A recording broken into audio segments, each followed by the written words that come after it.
Good, good evening, everyone. I hope all of you are enjoying your week so far and had a lovely Wednesday. For this week's poem, I'm paying a measure of homage to the late great singer songwriter Sinead O'Connor. As early as last week, I came across a post from the poet and writer Mufani Williams mentioning that Sinead was one of her favorite singers, and on this post she listed a few of Sinead's lyrics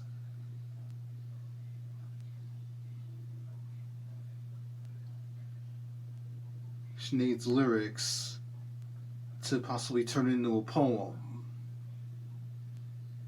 And I took Mafani up on the idea, and it goes something like this: Dublin in a rainstorm, the wonders of the city I remember.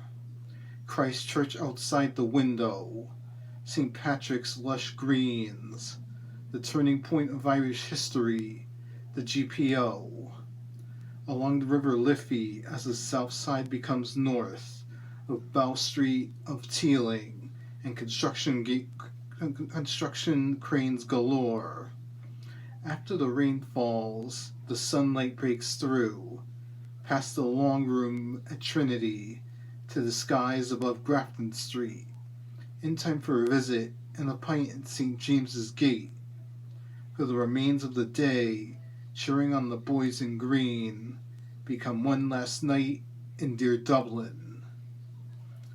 So yes, the lyric that I went with comes from Sinead's song Troy, part of it anyway.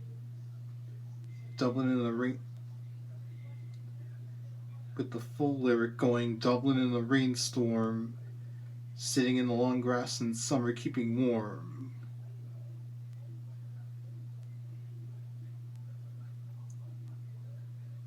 And like that opening line, Dublin in the rainstorm, it didn't take much to end up going back to Ireland in 2017 as the first 2 days of the trip began in Dublin.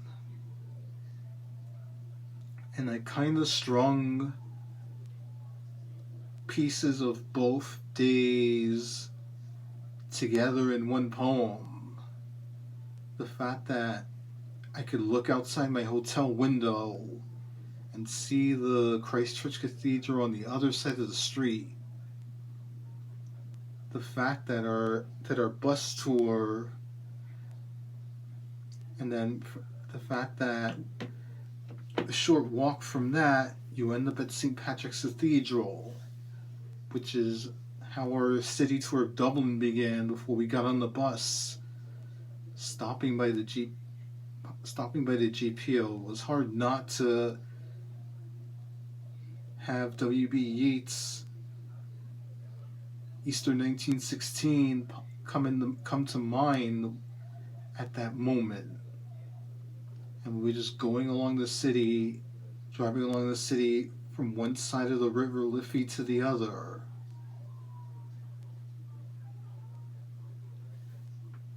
And eventually, after visiting the long room at Trinity College, we had the rest of the day to ourselves.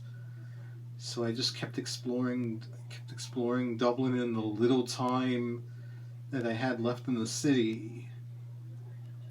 Popping by Grafton Street and seeing daylight and sunlight instead of the clouds and the gray that had been a part of the trip since the moment the flight from JFK touched down in Dublin. It was that moment of sunshine, and I just kept exploring as much of the city as I could. Like, of course, making one more stop at the Guinness Storehouse at the end of the day, just to have the experience of having that pint atop Gravity Bar and seeing all of Dublin in 360 degrees. And the last night ended with the World Cup qualifier, Wales against Ireland, and the sheer euphoria of Ireland pulling out the victory. Even though I was the one person who wasn't, one of the few people that wasn't dressed in green that evening, I could feel the joy and the euphoria of the rest of the Bull and Castle bar, a block away from the hotel, celebrating. Dublin, rainstorm or not, it's a beautiful city. It's a beautiful city. It's its own character in literature, with Joyce using it as his backdrop for his short story anthology, Dubliners. Just walking those streets, I felt the character of the city come alive in the 2 days I was there, and I know I've expressed this story, spoke about this trip, and expressed stories from it at length over the years. But Sinead's lyric brought Dear Dublin back into my mind.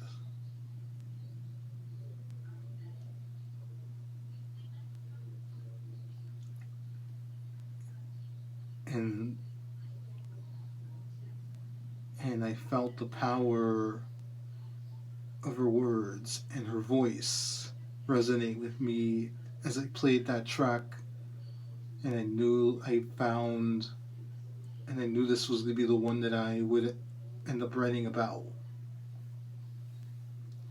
Well, everyone, that's it for this week's video. I hope all of you have a wonderful rest of your week, and I'll talk to you guys again next week. Good night, everybody.